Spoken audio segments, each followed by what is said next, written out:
À la frontière se pose constamment la question de l'accueil des mineurs étrangers, et qui plus est lorsqu'ils sont malades. Le département a l'obligation de s'en occuper et les associations restent vigilantes pour s'assurer qu'aucun mineur ne se retrouve à la rue. Pourtant, à Nice, ils sont plusieurs dizaines chaque soir à encore devoir dormir dehors. C'est le dossier de ce jeudi soir, préparé par Nathalie Jourdan avec David Dameda. Ils sont 11 ce soir-là à attendre devant la caserne au Var à Nice. C'est dans ce commissariat que les exilés qui se déclarent mineurs doivent se faire enregistrer. Ce n'est qu'une fois leur identité relevée que la police les confie au conseil départemental. Le département a l'obligation de les mettre à l'abri, dans un foyer, le temps d'évaluer leur âge. Mais les places en foyer ne sont plus assez nombreuses.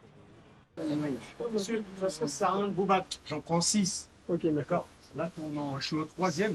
Donc après vous faites comme vous voulez, mais j'en prends que 3. Ceux qui ont pu se faire enregistrer passeront la nuit dans le commissariat, en attendant qu'un éducateur de l'aide sociale à l'enfance passe les chercher. Pour les 5 autres... Et vous dormez où cette nuit? Ici? Oui, ici. Sur le trottoir, pour ne pas perdre sa place dans la file du lendemain matin. Vous avez 16 ans? Non, 16 ans. Et a priori, il est en bonne santé. Ce n'est pas toujours le cas. Fin 2023, l'association Tous Citoyens accuse le département des Alpes-Maritimes d'avoir mis à la rue 4 jeunes exilés en attente de soins. Une jeune fille enceinte et 3 jeunes hommes, dont l'un devait subir une intervention chirurgicale. Je suis allé le récupérer en pleine rue. Il avait des béquilles, il avait un pied mort qui ne réagissait pas. La nuit, il se tordait de douleur. On n'a jamais vu des travailleurs sociaux qui mettent à la rue une personne vulnérable à 3 jours ou une semaine d'une intervention chirurgicale. Sollicité, le conseil départemental n'a pas voulu répondre à nos questions. Il déclare dans un communiqué que les 4 jeunes en question ont fugué. Le département réfute donc les faits travestis et les allégations mensongères portées par l'association Tous Citoyens. Le département des Alpes-Maritimes n'a ainsi mis aucun de ces mineurs non accompagnés à la rue. Le département des Alpes-Maritimes porte plainte pour diffamation contre l'association Tous Citoyens. De son côté, l'association persiste et signe. En fait, l'aide sociale convoque un jeune pour lui notifier le fait que sa minorité n'est pas établie, donc il n'est plus pris en charge, mais ils appellent la police avant.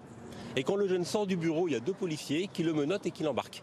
Donc comme les jeunes se parlent entre eux, ils savent que s'ils vont au rendez-vous de l'aide sociale, ils risquent d'être arrêtés, ils n'y vont plus.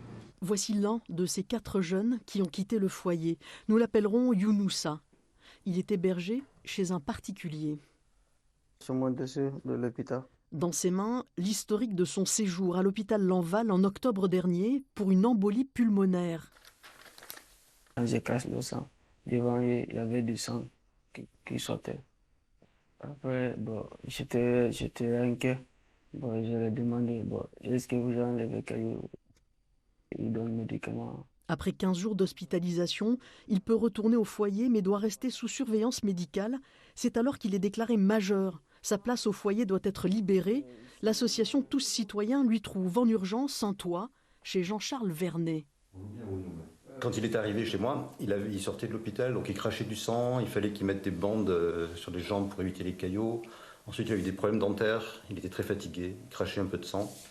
Là, aujourd'hui, il est encore fatigué, mais il a repris du sport. Il fait un peu d'alphabétisation. Ça fait maintenant 2 mois que Younoussa vit ici. Ses papiers sont enfin arrivés de Guinée. Sa minorité pourrait bientôt être reconnue. Le département devrait alors le reprendre en charge. Pendant que lui rêve de devenir carreleur au grand jour, la file se reforme devant le commissariat.